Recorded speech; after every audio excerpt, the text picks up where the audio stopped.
Ok, anteriormente ya habíamos definido la clase de el nodo y ahora lo que vamos a hacer es la lista enlazada. Pero para hacer la lista enlazada necesitamos usar dicha clase. ¿Por qué? Vamos a ver cada método que se necesita para poder hacer una lista enlazada.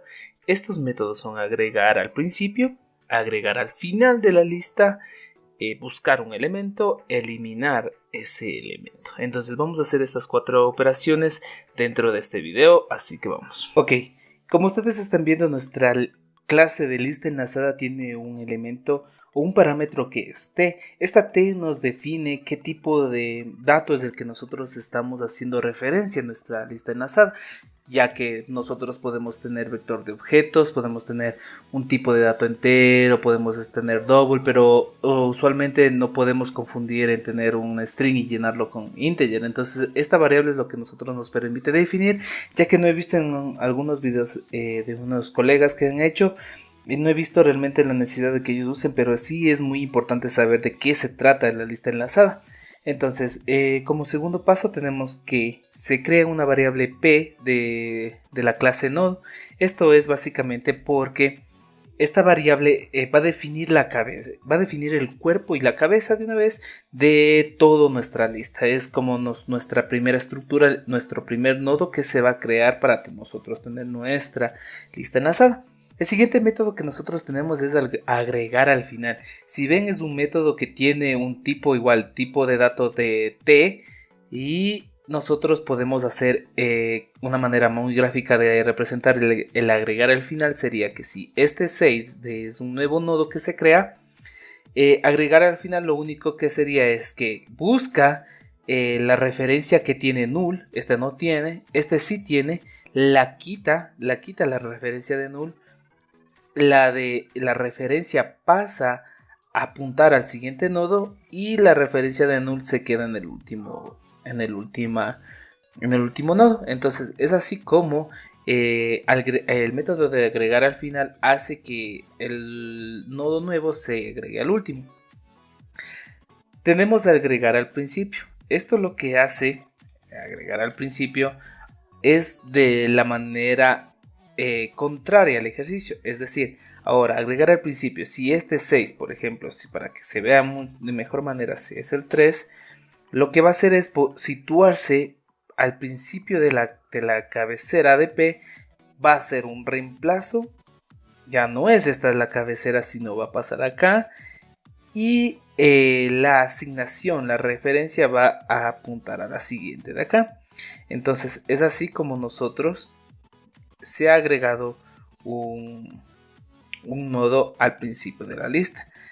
Tenemos el método buscar, y lo que hace el método buscar es prácticamente de toda la información que ha sido guardada en cada nodo, el método va a buscar su información, es decir, va a buscar en esta parte, va a buscar aquí también y va a buscar aquí.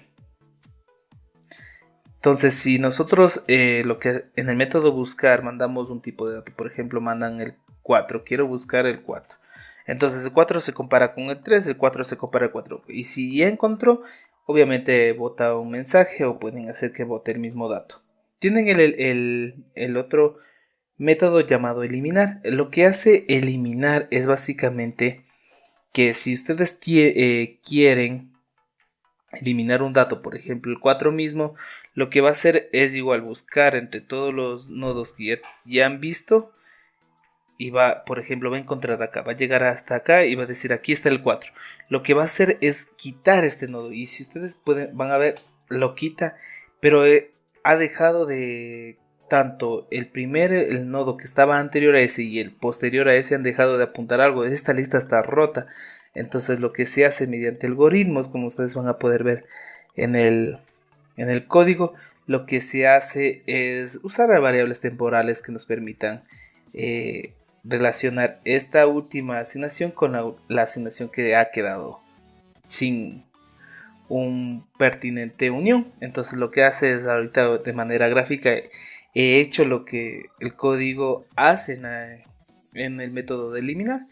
Y el método toString, que es una sobreescritura de métodos, únicamente está cogiendo la información y presentándola. Nosotros tenemos un ejemplo en el cual aquí, como pueden ver, está el código. Nosotros agregamos el 4, el 5 y el 6 de manera final. Agregamos al principio el 3, al principio el 2, al principio el 1 y mostramos la lista. Volvemos a mostrar la lista como tal. Buscamos si está el 6 en nuestra lista, buscamos si está el 15 y eliminamos el 3. Entonces lo que nos da es básicamente lo que les dije: agrega el 4, después el 5 y el 6 al final. Después ponemos agregar al principio el 3, agrega al principio el 2, agrega al principio el 1, pues ponemos nuestra lista como tal. Busca el elemento 6, esta es la dirección del elemento 6, no hay el elemento 15, borramos el 3 y nos queda 1, 2, 4, 5, 6. Y así es como se hace una lista enlazada con unos simples métodos que realmente son muy fáciles de entender y, como les he explicado, de manera gráfica.